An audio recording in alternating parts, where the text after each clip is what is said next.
ఈ వీడియో పూర్తిగా డ్యామేజ్ అయిన నా హెయిర్ ని ఎలా క్యూర్ చేసుకున్నానో అవేర్నెస్ ఇవ్వడానికి మాత్రమే ఈ వీడియో తీసుకున్నానే గానీ బ్యూటీ రిలేటెడ్ గానీ అంటే అందం కోసం అస్సలు కాదండి. గుర్తుపెట్టుకోండి, నాలా ఎవరైతే హెయిర్ ఫ్రీజీగా డల్గా డ్రైగా అయిపోయిందో వారి కోసం మాత్రమే ఈ వీడియో. సో ఈ వీడియో ఎవరైతే అలాంటి వాళ్ళు చూస్తున్నారో వాళ్ళు బెస్ట్ ప్లాట్ఫామ్ని చూస్ చేసుకున్నారని నేను చెప్పగలుగుతాను. ఎందుకంటే ఈ హోమ్ మేడ్ రెమెడీ బాగా వర్క్ చేసింది. వన్ డేనే చేసి ఇది వర్క్ అవ్వలేదు అనొద్దు. వీక్లీ వన్స్ అంటే మంత్ కి 4 times చేశారు అని అంటే 1 month లోనే మీరు బెస్ట్ రిజల్ట్ చూస్తారు. మీ హెయిర్ ని మార్చే రెమెడీ చెప్పే ముందు నా ఛానల్ ని సుష్మా కావూరి విత్ క్రేజీ ఫ్యామిలీని లైక్ చేసి షేర్ చేసి సబ్స్క్రైబ్ చేసుకోండి. ఇప్పుడు వీడియోలోకి వెళ్దాం. నేను చెప్పబోయే ఈ రెమెడీ మీరు అస్సలు ఎక్స్పెక్ట్ చేయరు. అదేంటంటే మనం యూజ్ చేసేది మెయిన్ ఇంగ్రీడియంట్ ఓక్రా, అదే బెండకాయ.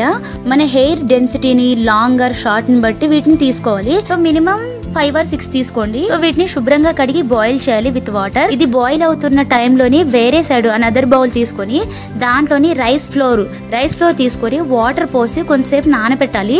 రైస్ ఫ్లోర్ లేదు అనుకున్న వాళ్ళు మనము వండుకున్న రైస్ ను కూడా యూజ్ చేసుకోవచ్చు. ఈ బెండకాయలు బాగా ఉడికిన తర్వాత మెత్తగా అయ్యాయి అనిపించినప్పుడు దాన్ని తీసి మనం ఉడికించినటువంటి రైస్ ని ఈ రెండింటిని కలిపి మిక్సీ పట్టుకోవాలి.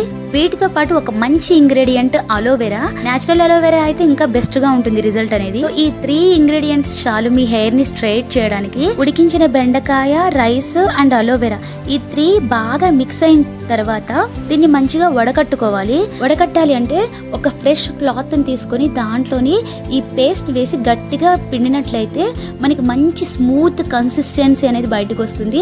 అది హెయిర్ కి పెట్టుకోవడానికి కూడా బాగుంటుంది. ఈ పేస్ట్ లోని 3-4 drops ఎనీ ఆయిల్ యూజ్ చేయొచ్చు. ఫర్ ఎగ్జాంపుల్ కోకోనట్ కానీ, ఆల్మండ్ కానీ, క్యాస్టర్ ఆయిల్ కానీ దాంట్లోనే వేయాలి. సో ఈ పేస్ట్ ని చిన్న చిన్న లేయర్స్ గా హెయిర్ ని చిన్న చిన్న లేయర్స్ గా తీసుకుంటూ హెయిర్ యొక్క రూట్స్ నుండి హెయిర్ టిప్స్ వరకు కూడా ఈవెన్ గా స్ప్రెడ్ అయ్యేలాగా మంచిగా పెట్టుకోవాలి.